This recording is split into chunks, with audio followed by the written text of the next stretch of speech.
Welcome everyone to Wisdom Blogs. My name's Liza Collins, and this week I'm joined by Claire Tchaikowski from Human Milk. And today we're going to talk about human milk and breastfeeding and the wisdom of human milk. So to start with, Claire, welcome. Thank you. Thank you very much. And I'd like to know a bit about what got you into this. I mean, obviously you're a mum, so I guess that's part of one of the gateways in, but can you just tell us a little bit about how you got into developing this company with Human Milk and getting that message out there?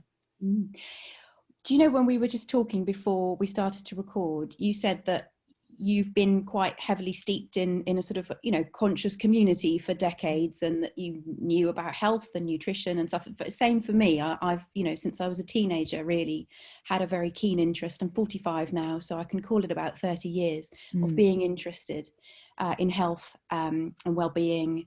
And I got pregnant 9 years ago and had our son. And I breastfed him because it was just, I don't know, it was what I wanted to do.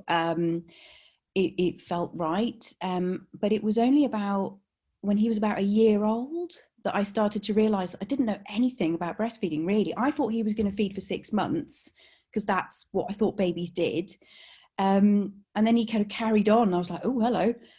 And I thought, well, it doesn't bother me. We'll just go with it. And then I got into groups. I got into support groups for women who were feeding older kids, and just this whole world opened up. And I thought, oh, I didn't know any of this. I didn't know that it was normal for our species to keep feeding for a lot longer than we're told. One thing I noticed was just how many women were struggling. Yes, at the beginning, very much with getting the support they needed to actually make it work. So with pain and latch issues and all sorts, but then also with sort of societal issues, with a kind of a perception of, do you really want to be doing that, or does it matter? It doesn't. And then when I got involved with a community of women who were just feeding to natural term, because I ended up feeding our son for 4 years. I became aware of just how much I didn't know, and I was really surprised. And then I started talking about, well, maybe I should do something about this to help. I make videos. I'm sort of in the arts. I could do something. And someone sent me a couple of key facts about science of human milk, and my mind was blown. A, because of the content, because it was just phenomenal, and secondly because I had no idea. I didn't know any of it. And I felt wonder, I felt awe, and I felt anger, because I thought, this is my body. I didn't have any inkling of this, and like I said, I've been interested in this stuff. Yeah, no, I feel the same. Yeah, absolutely. And there was this kind of bubbling kind of rage of like, wait a minute, why did nobody tell me?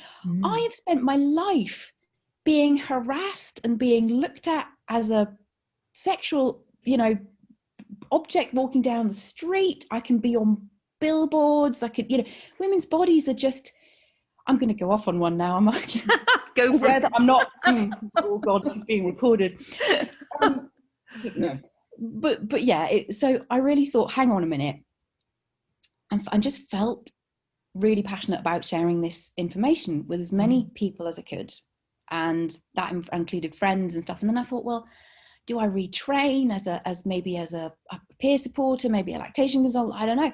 And I thought, well, hang on, I produce films and videos. I know this is my world. Why don't I do something like that? Why don't we make it? So I thought, I landed on making an ad. And that was, that was just a personal thing. It took, I did it with a couple of friends. We put it all together. We weren't an organization. We didn't have, casting agents and anything really. It was just a couple of mates going, right, let's do this. This is going to be good. This is going to be fun. And if it serves a few people, brilliant, Brilliant. Yeah. So that's how it started. Fantastic. Because I know how much it would explode. And it's really interesting how you say that, you know, it made you feel quite angry, because like you, I was part of this conscious community when I was pregnant with my son 15 years ago. And I remember going to the breastfeeding classes, and all I remember walking away with was, you know, the first feed colostrum is really important to the baby, for the baby, and it's the most important feed. And it was only then years later, when I started learning more about gut health and the microbiome, that I understood that first feed is really important to saturate the baby's gut with all the good prebiotics and probiotics, whereas a formula will saturate the gut, so it's built to take in sugar. You know, so it's kind of like sort of going towards that the sugar and embedding sort of like the bad bacteria in the gut. And I remember having a conversation with a woman in the office who had no children, but she had horses. And she said, well, everybody knows that about horses. The first feed's really important to kind of like saturate the gut with the good gut bacteria. And I thought, why do you know that for horses and we don't know that as humans? And I remember thinking, what is going on? And, you know, and this was years later. So I'd had my second child, but then, so I'd breastfed both of the kids. But I really felt like I missed out on that information. And I really feel that if more women knew about what it contained and the benefits, then more people would breastfeed for longer. And the people who maybe struggle at the start, because I was like that with Sam, and even though I was part of these groups, there was no help, you know, to help me. And I had cracked nipples and it was bleeding, it was painful, you know, but I was so determined, you know, to breastfeed that, you know, you go through all the rigmarole of doing what you can to push through it. And I did, because I was so determined that that's exactly what I wanted to do. And I remember years ago, way before I had children, having a conversation with a friend about breastfeeding, and I couldn't get my head around that within society it's so acceptable for, you know, women's breasts to be shown in sexual ways, but actually, you know, it's unacceptable for women to be breastfeeding on planes or trains or whatever. And then it led on to the conversation of breastfeeding versus formula milk. And I always thought it was really strange that somehow in society, it's like these companies have cut off women's boobs and sold it back to them. And it's like, why are we buying that when we produce it ourselves? And I just couldn't get, and this is like decades before I had kids. So I think, oh, this is absolutely fantastic. And what you're doing, I think, is brilliant, because I do feel, and I've been in healthcare for 30 years, you know, so not as a nurse, but I've been in healthcare for 30 years. And that is not a narrative I heard in healthcare or have ever heard in healthcare. And like I said, I was part of a conscious community. So I went outside of healthcare to get what I felt was more holistic advice. And I didn't even get it there either. But then that was 15 years ago, and I know it's all changing. So tell us a little bit more about what all the goodies that it contains and the benefits, and, you know, for longer term breastfeeding. And well, you mentioned colostrum and the seeding of the microbiome, which obviously is the, you know, foundation of lifelong health, really, the way the bacteria in the gut organize. There are it goes way beyond, it carries on way beyond colostrum.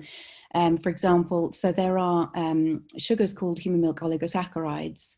Now, they've identified over 100 of those, most of which are not digested by the baby. And it took a while to understand that actually these are feeding the good bacteria in the baby's gut. So this is actually food for the bacteria in the gut. Yeah.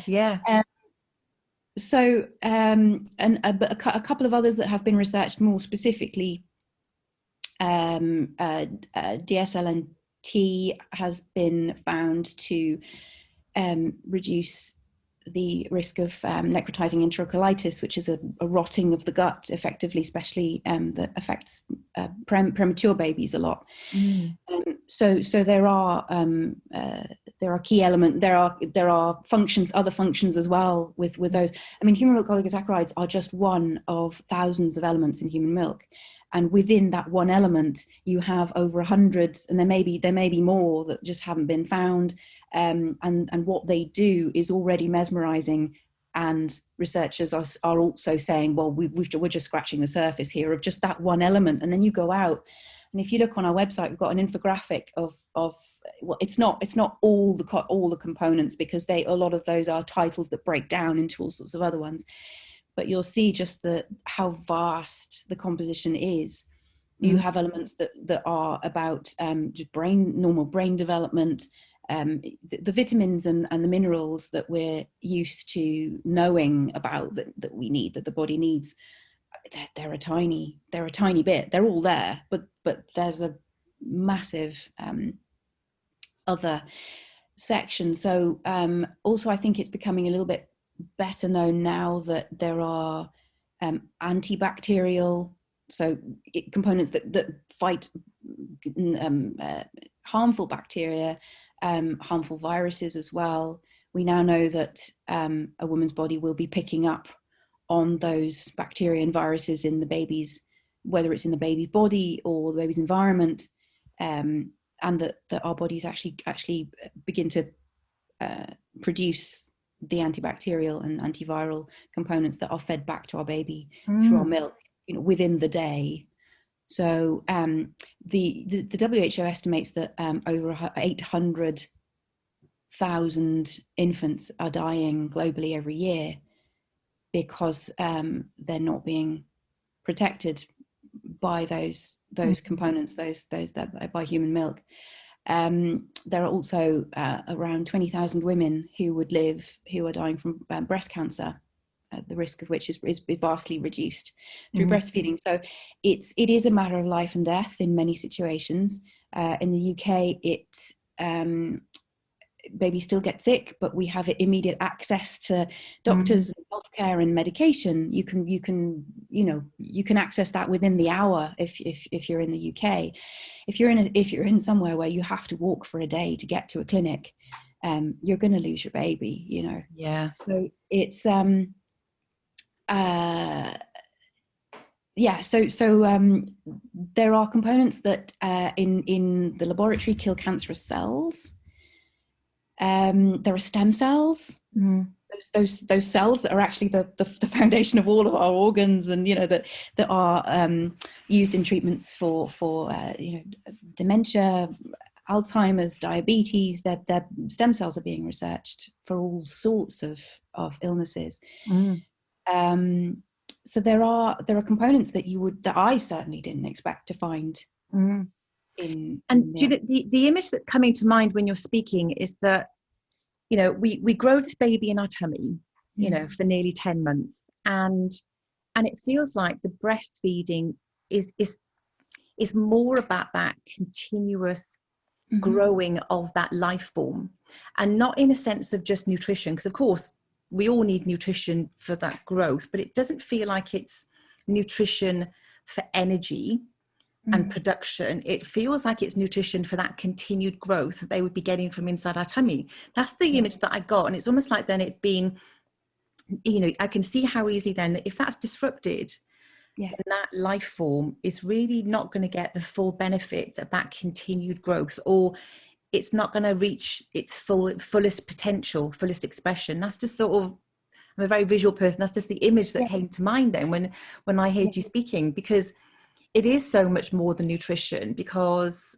because it's given protection, it's constantly saturating the gut, it's going deeper within the cells, and it's carrying on helping different cells grow and develop and giving protection. It's sort of the different hormones that are needed as well. There are sort of hormones that induce well-being and relaxation. There are hormones that inform your body that you've had enough to eat, for example. That is thought leptin. That's the hormone that is thought to quite possibly go into a lifelong ability to recognize when you're full, and to help to prevent obesity later in life. And so you're absolutely right. It is a continued growing of the human outside of our bodies, and yes, there are consequences to interrupting that. I think one of the key things that we're doing with human milk is that we want to take to be effective, we have to take the responsibility away from individual mothers and bring it to on a societal level. We all need to know about this. Yes, yeah. Because it's not enough to tell a mother that she should breastfeed or that she should have, or whatever. That's nonsense. If a mother is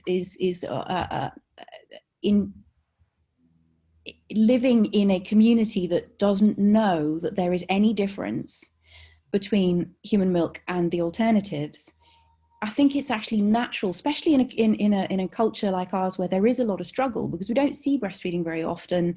It's a skill that you have to kind of pick up. If you've never seen it, you're not even going to know quite. It's like, oh, how do I don't know, do you hold them up this way? Do you hold it sideways? What do you do? You know, so there are very basic things that we don't even see. And it's, if you're struggling, and as you say, you had bleeding nipples. I mean, God, if someone loves you and absolutely believes, as most people do, that there is no difference, of course they're going to say, stop, you're hurting yourself. It's gonna, you know, it really, you know, from family and close people, it comes from a place of real care for the mother to say, you need to stop this. If we don't understand that there is a very fundamental difference, and that our instincts as mothers are bang on, they're spot on, we know this. The passion that we feel, not all mothers, some mothers don't feel that passion, and that's totally fine by me. I'm not here to tell women what to do with their bodies, God forbid. But those, most of us do have that passion, and it's there for a reason. And we do operate in a paradigm that doesn't really trust intuition. You know, it's very much a sort of, you know, sort of, well, it's a paradigm that favors profitability over the softer sort of intuition. I think that is changing as well, which is really wonderful to see. But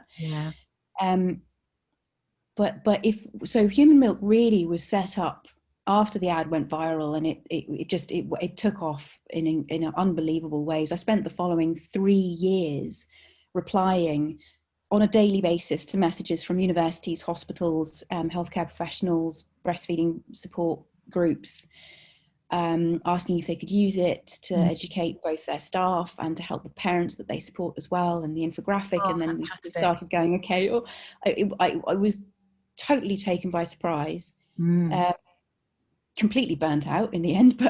But really the point was that it needs to be the environment that women and trans men actually live in that makes this possible. And yes, you know, formula companies have done a fantastic job of marketing their product. It's what they do. They make a product, they want it to be sold, but they have made fantastic inroads in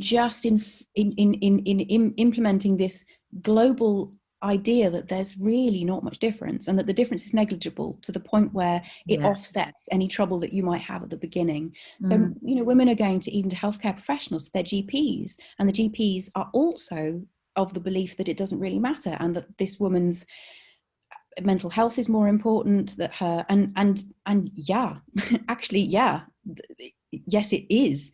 But imagine if everywhere we went, people said, okay, we need to help you. We know how important this is, both for the next generation and also for you, because we see how much you want this, and we know how important it is as a biological function. So let's make some phone calls. We're gonna, you know, and within the day you could be seen by people who get it.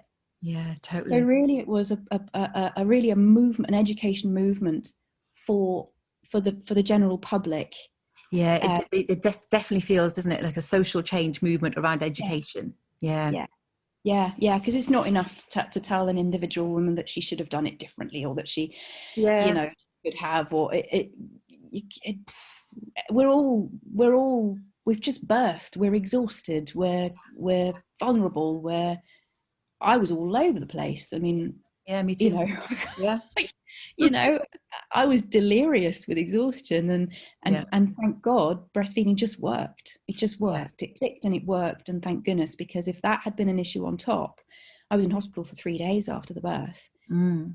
if that had been an issue on top, I don't know if I'd have had the strength to get through it. But if I had been in an environment where everybody understood exactly how important that is, where donor milk is the first available option when breastfeeding isn't going easily, it's not working immediately. Imagine if that was just the option. Yeah, absolutely. And really, human milk is a sort of an effort to come over ground and actually, I'm fascinated by the science. I'm fascinated by intuition and also by science. You know, I love when I read more things about, read about this. I keep talking about lactoferrin. It's one of the components that actually binds itself to the iron in the baby's body. So that because harmful pathogens that are in the baby's body need iron to survive and thrive. So they feed off the iron in the baby's body. Now, lactoferrin, which is in human milk, binds itself to the iron, helps the baby to absorb the iron, and keeps the pathogens from accessing it. Nice. I mean, how cool is that? You know, I just think, how cool. That's a whole little movie in itself, you know. Yeah. The body is fascinating, isn't it? When you think of, we've got all the answers, we've got all the answers, the way that we've actually designed, and we've interrupted it and we've messed around with it. And I think there's a call now to come back to that wisdom, but the wisdom with the science. Because again, I feel there's been an interruption in the flow of this wisdom being passed through the mother line and just passed in general through society. So I do feel that it is a call to kind of bring all that science and knowledge back along with the intuition.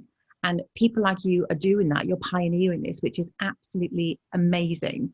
So hats off to you for doing it. It's just, I wish I'd known all this 15 years ago. It would have just made me even more excited. But it is, I just find it so exciting to discover all of this, because it's like we've got all this within us, it's all here. And I love it feeds into so many different areas of womanhood. Really, it's honoring really that, the instinct. If we're going to be told, oh, instinct, whatever, that's not serious, we go, all right, cool, here's the science, there you go, off you go, right, now can we talk? And I find that that's quite exciting. It's sort of harnessing, okay, well, we do live in a paradigm that values these, values these things, these sort of factual things. And I think actually in contemporary life, science and facts are kind of becoming quite important. And it changes, and sometimes it's wrong and it evolves. Of course, it's not a set thing, but you can, there's a bunch of things you can rely on. But I love that hardcore science validates absolutely our hardcore gut instinct. Yes, I do too. I just love that. I think that's just so empowering to go, fine, you don't want to go with my instinct, fine, here you go. And we make these little postcards with a molecule and a bit about the molecule and stuff. And I just say, just get a bunch, just leave them on the coffee table. You don't even have to give them to anyone, because people will look and go, and you can't unsee those little facts once you've seen them. Yeah. And I believe as well that that's part of bringing that intuitive wisdom back. It's the validation. So it's like, as we're kind of like pulling at those strings and bringing them back, we've got this hard fact, science, validation. And I think the more that we get that, we can pull all those extra strands back in and I think become whole again then as women, so I do feel we are on the right track, even though sometimes when we look outside our windows, we think, the world's gone completely bonkers. But I do feel that we are in the midst of a huge flux of change, and the pioneering work that you're doing and people like you are, threading your way through and creating new pathways. That's what it feels like. Thank you. I hope so. We'll certainly do our bit. And, it gives confidence as well. It's just that once I started knowing about my milk and knowing that there are painkilling properties, anti-inflammatory properties, my son started teething. He started teething when he was 10 weeks. That was that. But molars started moving when he was 16 months. and he suddenly started feeding non-stop, and I was honestly, I was tired. I was ready for him to start, you know, being on the decrease. Yeah. And suddenly it was, and I thought, oh God, what is this? And I'm assuming that he was in pain, and that both the closeness and the comfort, although I held him all the time, so that he got that a lot, but the actual, just, I'm assuming anti-inflammatory, painkillers, of course. Yeah. You know, that really eased, and it got him through this period that was really physically quite hard for him. But if I hadn't known that, I could easily have gone, right, it's time to stop now. I can't do this. This is not, you know, you can't have a 16-month-old, you know, toddler starting to feed like an infant again. But actually when I knew this, it changed my perception completely of what was happening from kind of, oh, really, to yeah, at any time, because I know you're in pain and I know this is soothing you. And what's really fascinating about that, then you're teaching him to go with his intuition and to know that if he needs something, his body's telling him, I need this because I know it's going to give me something else. And even though he can't cognitize it or understand it, his instinct is telling him that's what he needs. I mean, my children were growing up in the time of Gina Ford, and you must know about Gina Ford books. My peer group was all for the kind of starve them for 4 hours, stuff them full of formula milk, and they'll be sleeping by 12:10. So when we go to Pizza Express, we can all eat, you know, and our children would be sleeping, you know, Sam would be hanging off my breast and I'd be eating my pizza with my left foot, you know, because and then, you know, and you know, and I always felt like, oh, this is just, you know, this is really, really difficult. But I didn't agree with the way that Gina Ford gave that information out there, because I just felt, well, if I'm hungry, I eat when I'm hungry. And if my child's hungry, he will eat when he's hungry. I'm not going to starve him for 4 hours. And then make sure that he fills up on his food and then falls asleep. I mean, he just, you know, he grazed all the time. Yeah, and, exactly. And that was okay. But that's part of the sort of issue as well, is that those, you know, the Gina Ford books do so well because we are, as mothers, being, you know, motherhood is kind of being shoehorned in to the fact that you need to get your body back straight away. You need to be back to work. I mean, God, in the States, some women only have 2 weeks of maternity leave. I know. I wasn't out of bed. I couldn't stand up straight within the first 2 weeks. No. How does that work? Yeah. You know, it's really shoehorned in, and it's a sort of a, oh, well, that's lovely, but could you just come back when you're done with that? As if it isn't going to be, you know, for the next 40 years of your life that you have kids. But but what does that do for women's mental health? I mean, I can't get, you know, you can't have a baby and go back to work 2 weeks later. It doesn't work with your mental health, does it? I just can't understand how they can function. Yeah, I don't know how it's done. I mean, as I say, I couldn't even stand up within 2 weeks, so I don't know how it's done. Yeah. But I can understand why these books kind of, you know, women just go, parents in general just reach for them and just go, I have got to sleep or I am going to die. My body is going to give up. I've got, you know, and yes, the parents' mental health pay the consequences, and the children as well. You know, we're bringing up a whole, you know, generations of kids who are, again, just kind of shoehorned into the way we do business, shoehorned into the way we do life. As an inconvenience. They're an inconvenient and they have to fit in with our lives rather than us fit in. I had an amazing midwife, actually, and I hadn't bought the Gina Ford books. Mine were far more yoga-y and holistic, but she came to the house one day and she said, if I see a Gina Ford book, it's going in the bin. I was like, I don't even have one. But Gina Ford doesn't even have kids, does she? You know, it's like, why are we putting our faith into these people who don't even have children? It's I think that's a reflection of us as women, how we've totally lost our way with our intuition, that we are giving our power away to people who don't even have the experience. That's the thing about, you cut off intuition from your head, you cut off your heart from your head. You know, in my head, of course, I mean, wow, a baby who just slept from week 2, you know, fed whenever he was told to be fed, and went, you know, oh my gosh, how handy would that be? But that's not real. And but, you know, so I suppose we theorize I mean, God, I had all sorts of theories before I actually had a kid. Oh yes, yeah, me too. I'm still repenting and going, I'm sorry. Now we have children, no theories. Exactly. Now I have never been less judgmental of anybody else's parenting style, because I'm just like, dude, Absolutely. get through the day. You're doing great. Yeah. Are you fed? Are you dressed? You're fine. Exactly. Yeah, you're all alive. But you know, so I'm not surprised that those books do well. And yeah, I mean, my midwife told me to make a pile of all the baby books I'd bought and set fire to them. Nice. Yeah. Because I was, you know, he was like, what, 5 weeks old, and I was saying, oh, he's feeding a lot more than I was expecting him to. Is that normal? And she was like, yes. And I'm like, but, and she said, where did you get that? And I, well, the books. And she's like, the books. So you make a big pile, you set fire to them. I was like, oh, yes. You know. Yeah. But having said that, what do you replace them with? Yes. Yeah. It's yes, it is. If you have the alternative, if you've got that other setup, then great. But if that's all you've got, what you need, you know, when you say no to something, you need to know what you're saying yes to. Yeah. Because otherwise it's too scary. You've got this tiny person whose survival entirely depends on you. Absolutely. You're gonna take advice. You are. I mean, you're gonna, just because it's, you know. Yeah. So it really, so that was again just part of Human Milk's, the kind of how it grew into this.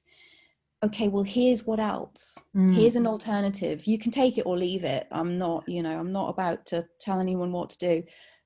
But just so that is there as an alternative. Yes. Fantastic. And if you know, even if you have a GP who says, look, it really doesn't matter, do whatever, you can go, well, actually, would you just go to this website, just have a look. Here's a link, you know, or parents, or even a partner, you know, who doesn't get it, friends, whatever. It's just somewhere. It's an alternative. It's somewhere to go that can give people a different perspective and go, oh, right, okay. And a sort of a perspective that fits in with the head paradigm of, okay, this is the science, this is what's in my milk, this is why it does what it does. And you know, so it really is, it's an alternative to the books, because yes, you can set fire to them, and that's very empowering, but if you've got nothing else to replace them, and I suppose it's understanding with the books that, you know, you can take it on board, but it is somebody's perspective. And it's understand that, but you're absolutely right. If you've got nothing else, you'll latch onto them. But what I like about with the Human Milk, you know, this is science backed, you know, this is all kind of, you know, hard facts, and it's information sharing. And that's what I like, because you're right. It's not about telling you how to do things. It's simply information sharing. You can choose to take it or leave it, but you're right. Once you've seen it, you can never unsee it. And that's, I love that. So it's really positive. Sort of the fundamental, one of the underpinning values of Human Milk is that really we're in the business of supporting women's bodies, and within that we have no right to tell a woman what to do with her body. Women who don't want to breastfeed, I have no issues with that at all, because that is, you know, if you're going to be saying we must empower women and our bodies, that means you choose, you know. So really the information really is there for you to go and check it out. Absolutely. And if a woman checks that out and says, I don't want to, then I'm going to go, do you know what? I'm not going to tie your shoelaces because I'm not walking in your shoes. So I'm going to respect what they choose to do, because, you know, I think in a funny way, you know, it even helps us to be, well, it certainly helps me to be even more understanding of people who choose not to breastfeed, because they've seen this information, and if they've chosen not to breastfeed, they're going to have bloody good reasons for that.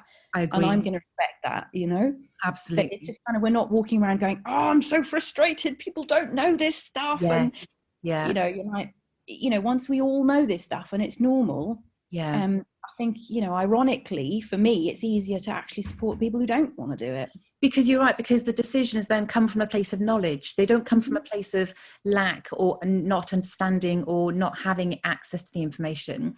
It comes from a rock solid foundation of information, and therefore the decisions that are made from that place are right for that individual. And I think that's what feels really good about it. And it just it's been a long time coming. So thank you for putting it out there. So just to wrap things up, what's your plans for the future? And if there's one thing that you'd like women, mums, dads to think about human milk, you know, if there's one thing you wanted to have in their mind before you left, what would that be? Well, obviously heading to the website and having a look at the science, because it's beautiful. It's amazing.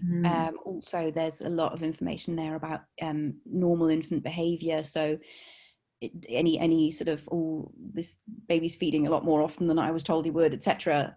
Normal.